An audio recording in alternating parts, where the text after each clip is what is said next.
Hello friends, जैसे कि मैं बोलता हूँ permutation combination chapter very important topic होता है। इनडायरेक्ट मैट्रिसेस में इनडायरेक्ट परम्यूटेशन कॉम्बिनेशन का यूज़ फंक्शंस के अंदर एंड एक्सेट्रा चैप्टर्स के अंदर यूज़ कर सकते हैं। इस साल 2026 में जनवरी शिफ्ट में ये क्वेश्चन परम्यूटेशन कॉम्बिनेशन के फंक्शंस में आया।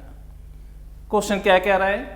क्वेश्चन ये कह रहा है कि सेट ए में 6 एलिमेंट्स है, सेट बी में आपके पास 9 एलिमेंट है और आपको ऐसे फंक्शन बनाने हैं जिसमें 2 कंडीशंस लगा दी कि एक तो वो स्ट्रिक्टली इंक्रीजिंग फंक्शन होना चाहिए and F of I not equal to I होना चाहिए। इन 2 कंडीशन को अगर ध्यान से समझो कि अगर ये स्ट्रिक्टली इंक्रीजिंग फंक्शन है, इसका मतलब क्या होता है? 1 पे 1 नहीं दे सकते बिकॉज एफ ऑफ आई नहीं है। 1 पे 1 नहीं है, 2 पे 2 नहीं है, 3 पे 3, ये आप एसोसिएट नहीं कर सकते। हर एक को इमेज देनी होती है और आपको स्ट्रिक्टली इंक्रीजिंग का मतलब है कि जो भी आप आंसर दो वो बढ़ते भी चले जाने चाहिए। जैसे 1 पे अगर कोई नंबर दोगे तो 2 से उससे बड़ा नंबर चाहिए, 3 से उससे भी बड़ा चाहिए। तो इसीलिए जब आप इस क्वेश्चन को करने की कोशिश करोगे तो आप ये देखो 1 को 1 नहीं दे पाओगे, तो इसका मतलब हमारे पास जो एलिमेंट्स अवेलेबल है, जो आउटपुट्स में देने हैं, वो 8 ही एलिमेंट्स रह जाएंगे।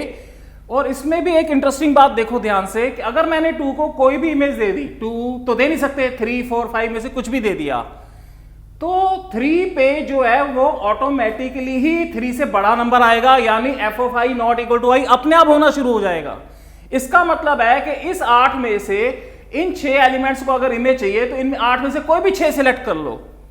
8, C, 6 अगर आप सिलेक्ट कर लोगे और फिर जब आप इनको इमेज देने के लिए अरेंज करोगे, अरेंजमेंट करने का तरीका 6 फैक्टोरियल बाय 6 फैक्टोरियल हो जाएगा। कारण है कि आपको इंक्रीजिंग ऑर्डर का ख्याल रखना है, तो उनका अरेंजमेंट करने का एक ही तरीका होता है, यानी उसे अरेंज नहीं करना होता, सिर्फ सिलेक्शन ही करना होता है। जो भी आपने 6 एलिमेंट सिलेक्ट किए, जो छोटा नंबर सिलेक्ट हो गया वो 1 को मिल जाएगा, उससे बड़ा नंबर ऑटोमेटिकली 2 को मिल जाएगा, उससे बड़ा नंबर ऑटोमेटिकली 3 को मिल जाएगा। तो उसे अरेंज करने की जरूरत नहीं होती, सिर्फ सिलेक्शन ही इंपॉर्टेंट होती है।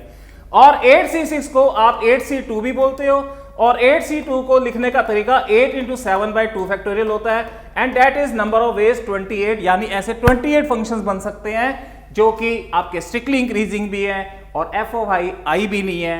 यानी ये क्वेश्चन वेरी इजी है।